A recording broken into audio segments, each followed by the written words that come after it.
Hello, welcome to my second Europa Universalis video. Today I am going to, at some point in time I'll actually play the game, but today I'm going to take on tutorial,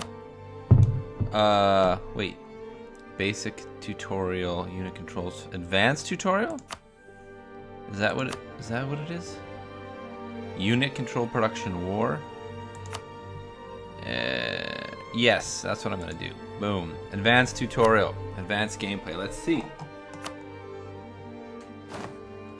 Oh! Okay. This chapter will go through the interface and explain what the interface does. I like that. I do not like that when I get to the top of the screen, it moves. I get it. I just find that part difficult. Because I always sort of leave the mouse there and then it goes. Alright. Let's move on. Next. Ducats are one of the primary resources and are used to pay for everything from unit recruitment to building constructions. Sure. This seems like a lot of text, 3 of 16. Okay, manpower is an important resource that puts a limit on how many soldiers your nation can have. Oh, okay, up here. The manpower cap represents 10 years of manpower. Recruiting a regiment will cost 1,000 manpower per regiment. Sure. Reinforcing armies that have taken casualties in war will also drain your manpower. Sure, gotcha. Good with that.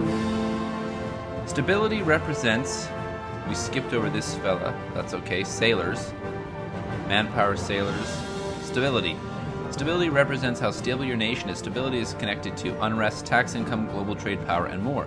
Stability can be increased in the Stability and Expansions tab, and costs administrative power. Stability can be lost through random events, breaking truces, changing state religions, or having your ruler die in combat.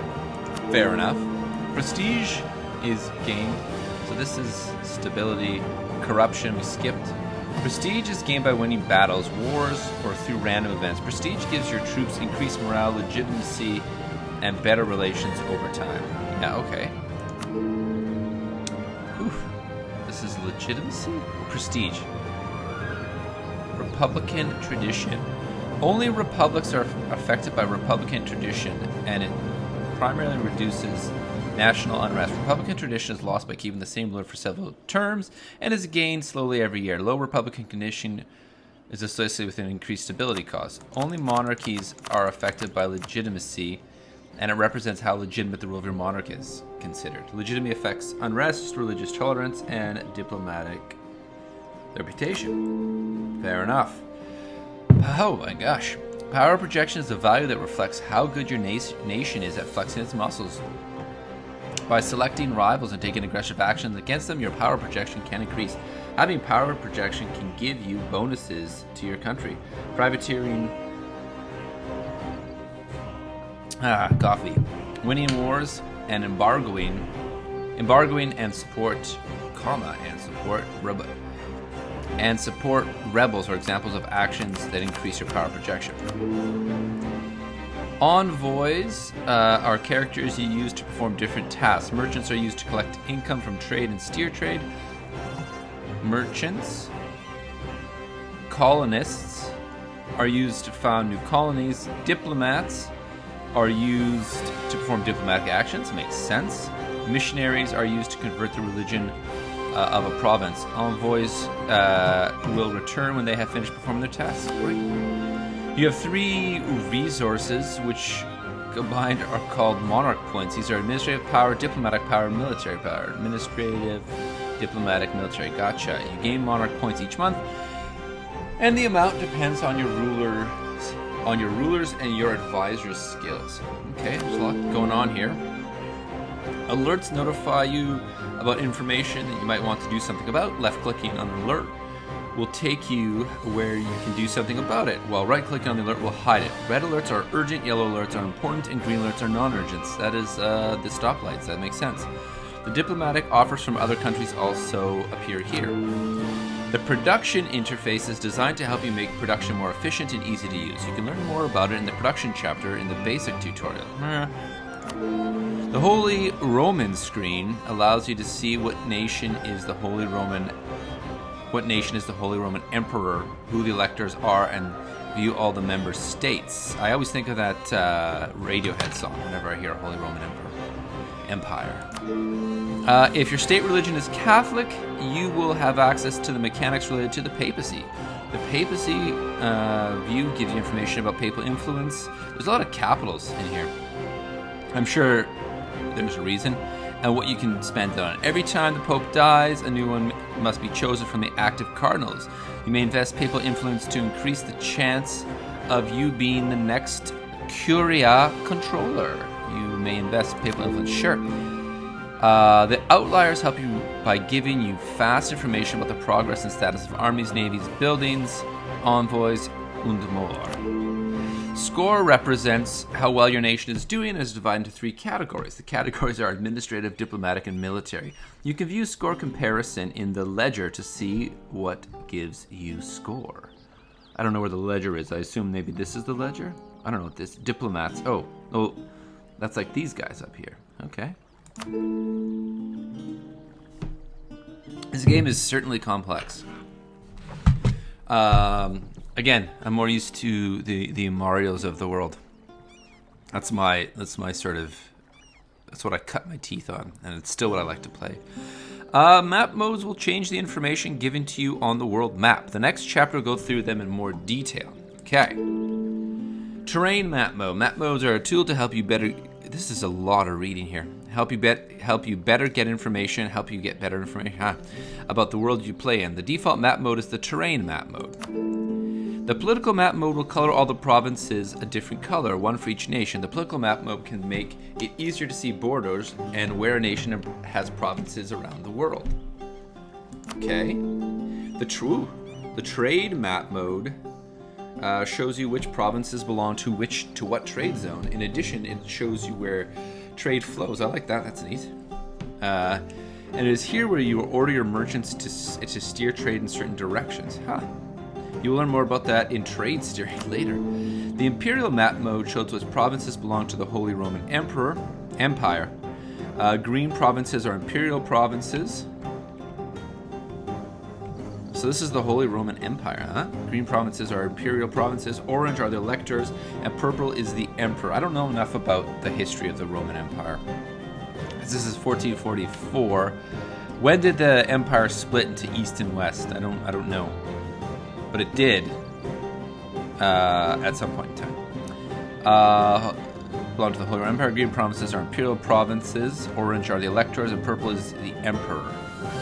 Right down here, eh? You may notice that one of your provinces, Brescia, belongs to the Empire, while you, as Venice, do not. I don't know who I am, actually, truthfully. This Venice? I actually don't know what I'm playing as here. So, here. I don't belong to the Roman Empire. See? Don't scroll. I just want to go here. Okay. The religious map mode shows you... Oh, that's kind of neat. Shows you the spread of religions around the world. This would make it easier to see which provinces are not of your state religion, where you might find friends or foes. I do like that. Catholic, Orthodox, Sunni, Shiite, Tengri. That's kind of cool. Okay, I don't know if can you explore the whole world in this game? Oh, okay. Get back to this. Sure. The diplomatic map mode gives you information about where your cores are, who your allies are, and where your enemies are. The green stripes show your core provinces.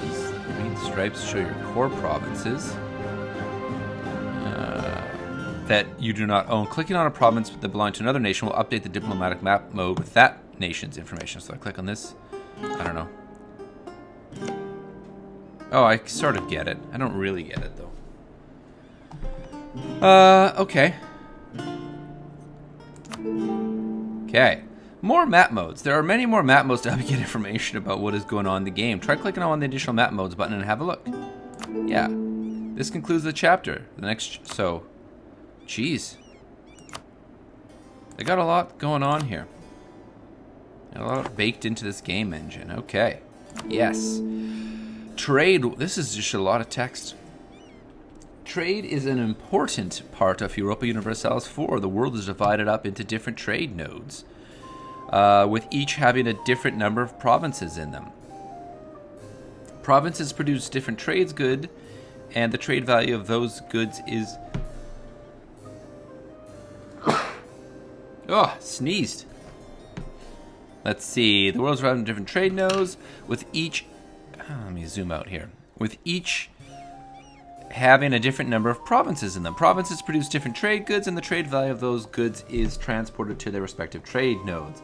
Trade nodes are visible on the map either as floating buoys or cities, and they have a light blue stripes connecting each other. So where... I don't see that. I don't know what the trade nodes are. Close that. So I don't see any floating buoys anywhere. Click Venzia to continue. Okay. Where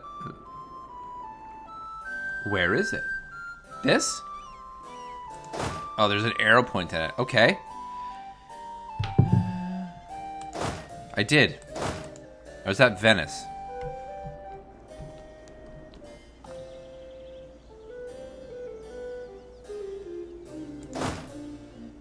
I'm clicking it, but it's not. This is a buoy. Oh! Is that what it wants me to click on? Click Venzia to continue.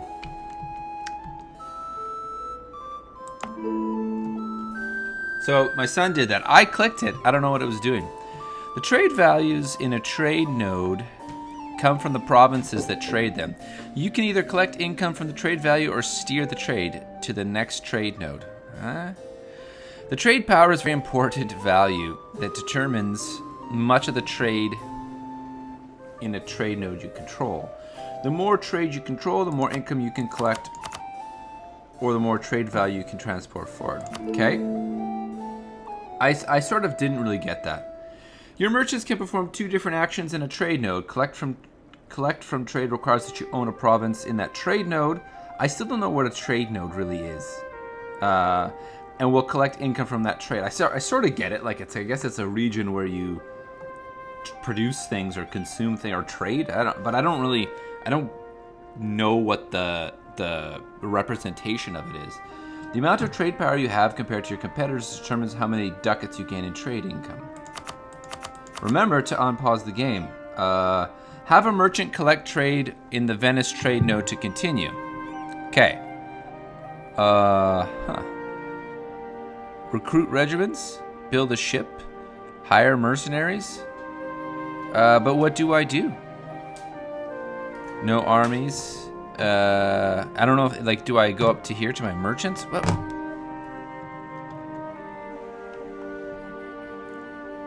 Oh, see, this is my son. Stop touching. So, why? So what I'm confused about here,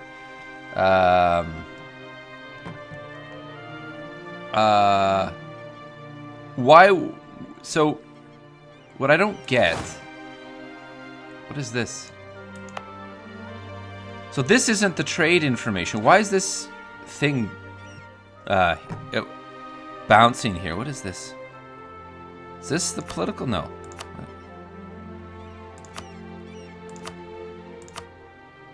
Where's the trade one? This one. So was I supposed to be on the trade map? Like, how did that interface come up, though? What is this? I don't know what to do. What is this? What are you pointing at? Bologna?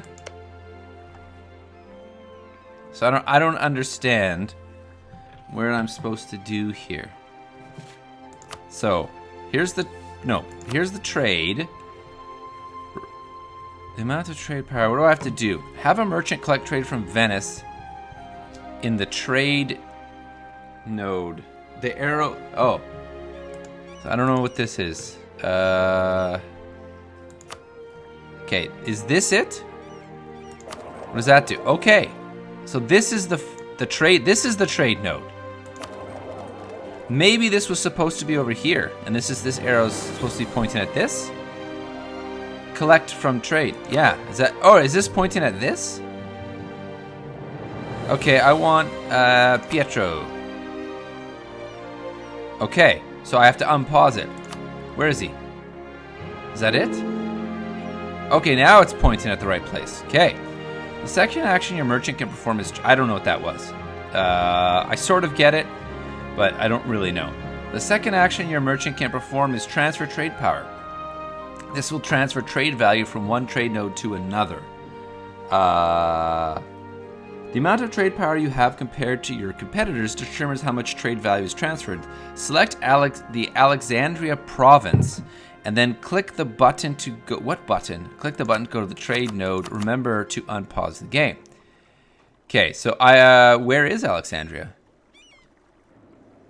Where are you going? To this way? Where's Alexandria? This? This is Genoa. This is Venice. I don't really know where Alexandria is. What's this? What's this? These are all trade nodes?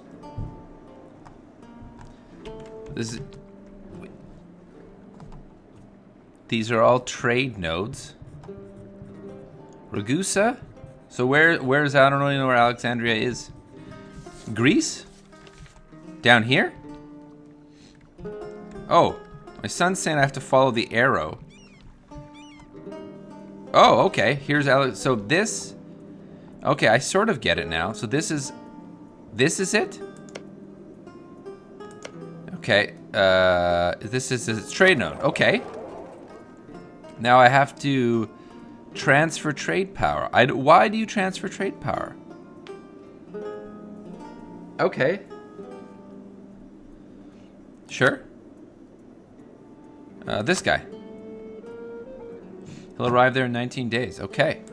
But why do you transfer trade power? Sure. The trade map mode shows you where the different trade nodes are, which provinces belong to them, and also how trade is steered. As you see here, you are now steering trade from Alexandria. So if I transfer trade power, trade begins to flow from that trade node to my trade node, I guess? You're now steering trade from Alexandria to Venice. Trade can only flow in the direction the arrows are pointing. Some trade nodes are so-called end nodes, which means trade cannot be steered away from them. Venice and Genoa are two examples of end nodes. Trade power determines how much trade value is transferred from one trade node to another. Okay.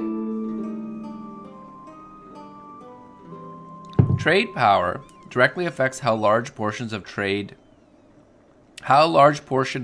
in a trade node you control. Okay. Trade power comes from provinces and light ships that are protecting trade. There are also ideas and a diplomatic advisor that affect global trade power. Select your ships in port in Vesnia. This guy. Right? Okay, I have to double click. Light ships can be ordered to protect trade. This means they will patrol the trade node and increase the amount of trade power you have in that node. Having your ships protect trade is very important for increasing trade income. So I select a mission. Yes. Protect trade. Yes. Is that it? Have your ships protect trade in a node. Yes, I did that. Oh, I have to... Yeah, here. Okay. The easiest way of increasing your trade power is by building light ships and having them protect trade. Barks that are protecting trade increase your trade power in that trade node by 3. Click on the production interface in the top left to continue. Production. Build 5 light ships. Each bark protecting trade and trade, blah, blah, blah, blah, blah, blah, blah. Higher level light ships are higher trade power. Select bark from the list to the left and click on the green province in the map to start building. Green province is in the map. So ships... Bark. Okay. You build one. Oh, maybe I can't. You. And you. And you. I don't know what happened there. 5. So I did 3. Am I out of money? I have 5. So can I not afford it anymore? I'll have to unpause the game. Can I do this? Need 20 to build. Okay. Okay. So I have to wait. I guess? Oh, I got some money. Okay, so I guess I'm in a holding pattern now. I couldn't, it seems like I couldn't build anything here. What if I start, should I start a war? When will these ships be done?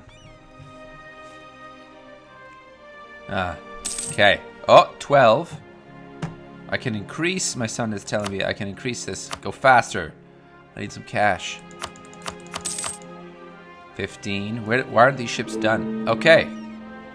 It paused automatically. That's the end. I didn't build 5 ships, though. This concludes the end of the trade chapter. Hopefully you will gain a better understanding of how it works in Europa Universalis. Is that it? Click exit to go back to the... Is that the end of the whole tutorial? That's it? So I don't actually do anything. I don't... Okay, I don't... You know... I don't...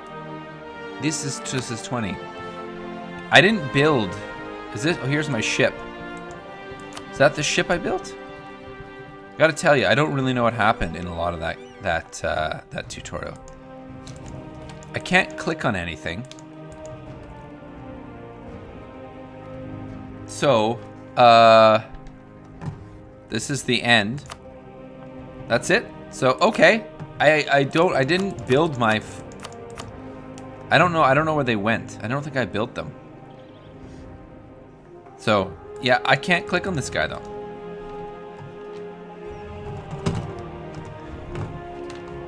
So I don't... Oh! I don't know what happened there. See, that's... Yeah, where did I go? Wittenberg. Okay, zoom back in. I'm gonna close this. So, that's it. That's the... Oh, there you go. What if I want you to protect trade? Ha ha ha. So where did my other ships go? This guy? Yeah, protect trade. That's what this whole lesson is about. Are you mine too? No. Ah. This? So, yeah, this is mine. This is mine. Are you protecting trade? You're not doing anything. Get out there. Okay, I guess it is protecting trade. I don't know where the rest is. So, that's it. I'm going to stop here. That's the end of it. Right? Click exit to go back to the tutorial menu. Are you sure you want to resign and return? Yeah, that's the tutorial. So that's it. That's the entire tutorial number 2. Or the advanced tutorial, I guess. It was a little confusing, I gotta say. I'm still not sure. I guess part of this game is that you're always sort of managing all your different items and things like that. And you're sort of figuring out where your trade is and working out the different things. But I found that a little confusing, I gotta say. I think it'll become clearer when I play. This is the Clausewitz engine. Okay, so that's the end of tutorial advanced. The advanced tutorial. So next is the Spanish campaign. This is the next tutorial. So if you enjoyed this video in any way, shape, or form, let me know, and I'll take on this Spanish Empire beginner campaign in the next tutorial. Those are the only tutorials, right? So I'll take that on next time.